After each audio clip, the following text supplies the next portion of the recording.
So when you're getting off welfare, and if you don't save money, because for some people you won't be able to save money.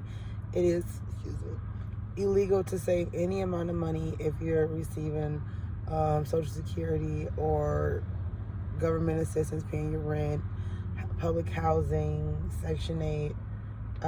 Sometimes even government programs where they give you funds, you have to monitor what you're saving because that is considered money laundering. So make sure it's in the guidelines of what they allow you to save and how much money you're allowed to have.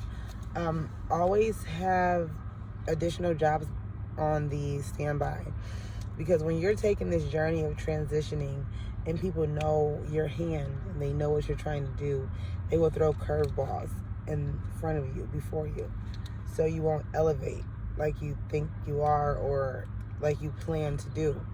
So, like, for instance, I'm going to make this really short. I was working at this job or whatever, and they were understaffed, and I needed the hours, being that I'm just now getting to the point where I want to let that go and kind of do my own thing so I can make money and save money, to where I'm not like, oh my God, I can't save money, or oh my God, I'm waiting check to check, or I'm waiting on funds, or I'm waiting for maybe a program to help me or to get into somewhere. I wanted to get to a point where I'm not doing that, because I mean, it's stressful. So I wanted to get to a point of that, so I decided to work and pick up extra shifts or work additional jobs, because when you work at certain jobs, they only want to give you a certain amount of hours, to where that defeats the purpose of me working for you, because all of my eggs is in one basket. And if you're only going to give me a set amount of hours, that means you're only going to pay me a set amount of money every month. And it kind of puts you back in that category of waiting on, funds, or you're waiting on assistance or help in a manner. So it's really important to, one, be in control of your own shifts. If you're going to go and you're going to go work, be in control of what you can do. Be in control of how much money you need to bring into your home by multiplying the hours that you're working by, I want to say the days, multiply the hours in the days, and make sure that it's something that you can see. Or if you want to get paid $16 an hour, which I pretty much would say nowadays in 2022, we are in a time where it's actually fairly okay with the pay. Of course, some of the customer service jobs or other jobs might be a little bit cliche, I should say. But at the same time, they are paying a little bit more now. So a lot of jobs are already starting you off at $16 an hour or $15 an hour. And I would say that is a good price range to stay in, is the 15 to 16. Anything underneath $15 or $16 an hour is a little bit risky.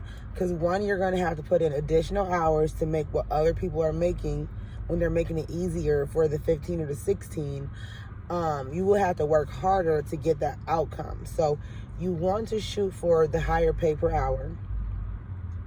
And you want to shoot for a job to where you're comfortable. You don't want to work in like an environment where you're not comfortable, or you're working harder than other girls are working, or you have to keep talking to the supervisor. Because sometimes you would think, because you're not management or you're not supervisor material, as you would say, or they would think, but maybe you are, see, you would think that they will understand that, people get tired of supervisors and management as well, because no one's perfect. So sometimes the manager or the supervisor is the reason why their company is not running how it should be running. So they're the reason why their company isn't running how they should be running. Most employees already accept the supervisor. They already trust the supervisor. They already believe in them. So when you agree to work for somebody, you're already trusting them and believing in their business, that it will get you paid, get your bills paid, feed your family, and feed the next. But sometimes the supervisor wants to keep you at a standstill. So they will make sure that you only get like a certain amount of hours, and that would not help you progress in the way that you want to progress. So mentally, your ability to make more money, in your head, because you're with this one company, you can't see it happening. But then again, if you A, get a higher paying job, or B, get multiple jobs, make sure that you tell these jobs, I have a second job, or I'm going to be getting a second job, and I can only work a certain amount of hours for you per week. So then you make sure that you have the opportunity to work more hours at the other job, so you can clock in over 40 hours a week at that pay, whichever pay. You remember a little bit ago I was talking, and I had said you want to figure out how much you want to get paid an hour, whether that's 16, 15. And I said that's my cutoff right there. I don't know for other people, but like, if it's something less than that, in my head is already like not working, because what you can get when you're comfortable, vice versa, what you can get when you're uncomfortable in the situations, as far as wise, the bills, houses, money, financial stability. If you're comfortable, if you're uncomfortable, it makes a difference. When you're comfortable with getting a certain amount, you see, you think that that's it. That's enough. It pays my bills. It's helping me out. But really, it's not. It's getting you by. Okay? So mentally, you're still stuck. So we're going to leave that a little bit there. But that's one obstacle that you go through when you're getting off of assistance, is the job scenario, whether they're giving you enough hours, whether you like the environment of the people, because some people nowadays have bad attitudes, bad tempers. They lie, they cheat, they steal. And you still have a few good apples, but yet we have to coexist with some of these bad apples, some of these rotten apples, some of these candy apples, some of these caramel apples, some of these sweet apples, some of these bitter apples, and I can go on and on, But the most important thing is to remember that we have to coexist. We have to learn, or try our hardest to not judge, to be open-minded, optimistic. So optimistic is a big word, right? What optimistic means is you want to be open. You want to be open for accomplishments. You want to be open for greater things. You want to be open for possibilities of successful events in your life that can possibly occur at any given moment. Because where you are today does not tell you where you're going to be at next tomorrow. I don't even got to be in the long run. I was going to say long run. It does not have to be in the long run. It can be tomorrow. You can be in a bad situation today, and then tomorrow God can bless you. Or if it's not God blessing you, maybe you blessing you. Because you worked so hard to do what you said you were going to do, that your blessing so happened to appear. So you definitely want to stay optimistic, positive, open-minded, ready for greatness, open to, success, open to that opportunity of a lifetime, open to new things, open to hear what someone else say, open to enjoy a moment that is so horrible, to try to enjoy that moment, because humbly, you may never have to go through it again. And in a way that's a little bit crazy, but in a way that's kind of, how the apple crumbles, or the cookie crumbles. The cookie crumbles. But that's how that crumbles. So nevertheless, that's one obstacle. The next obstacle is getting someone to help you with your children. Most women that get the assistance or so forth, they don't need to necessarily go out and look for a daycare, or look for a caregiver for your kids, or look for a cousin, family, anyone, boyfriend, because those have been issues. You can't even leave your kid with, someone that you consider you're dealing with, because,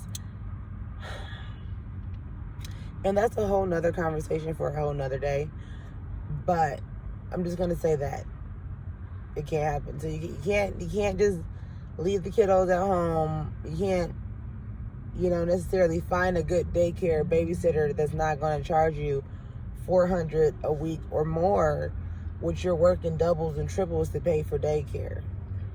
Or you're working doubles and triples to give money to a relative that know that your intentions is to be independent and self-efficient without assistance, but yet and still they're still desiring that income as well from you to partake in what they have going on. So it's like it's a circle of like a little stress for a little while, just for a little while.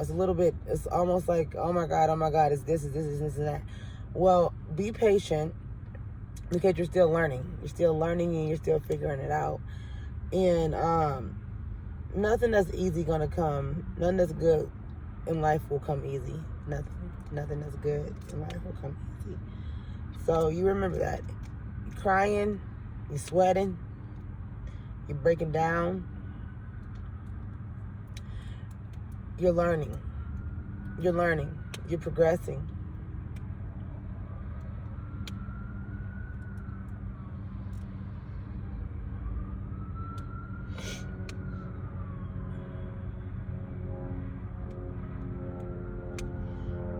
But so that's another thing. Don't give up on yourself.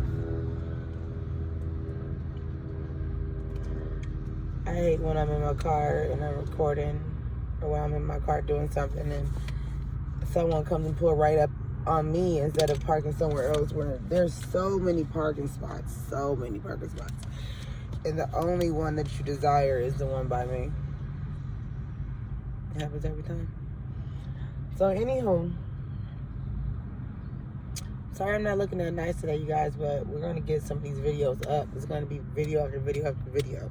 We're going to get some videos up because I've been trying to do my YouTube channel for some years now, and I have not been able to get it off the floor and rolling because I wanted to make sure that I'm speaking on topics that's ethical, respectful to the community, respectful to everybody, and something that would not, rub someone the wrong way. So I took some time in a few years, to do those things.